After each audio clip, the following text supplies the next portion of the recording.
After nearly 2 decades, the EU and India have sealed a free trade agreement. Finnish Prime Minister Petteri Orpo's visit to India this week, with a business delegation representing 22 Finnish companies, marks a step from diplomacy towards delivery. The EU-India FTA negotiations began in the mid-2000s, stalled, and resumed in 2022 amid shifting supply chains.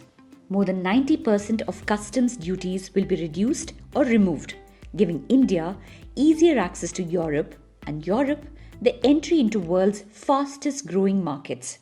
This is not a typical agreement where normally you cover only the goods part, but this also covers services, this also covers mobility, this also covers a lot of other issues, right from sustainability to labor standards and other things.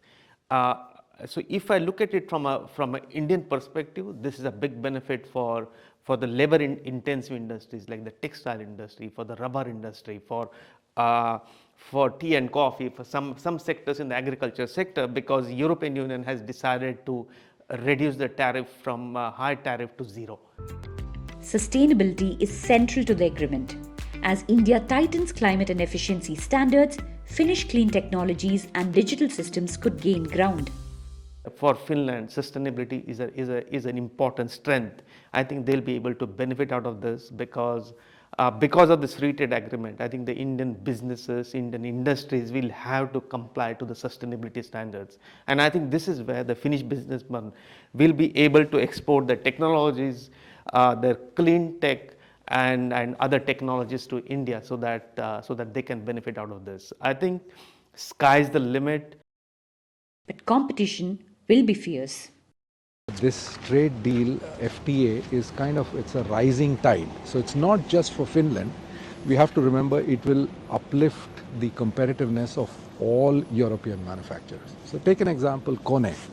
While Kone exports a lot, it will get a huge tariff benefit, but so will companies like Schindler in Germany.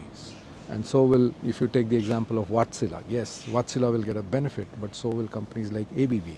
So there is going to be an overall competitiveness uplift, but specifically Finnish companies will not have any significant advantage compared to their other European counterparts.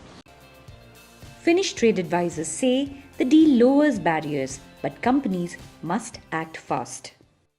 It gives great opportunities for Finnish companies who actually whose products and expertise match extremely well with India's demands, like in high-tech, clean energy solutions, digitalisation, chemicals, etc.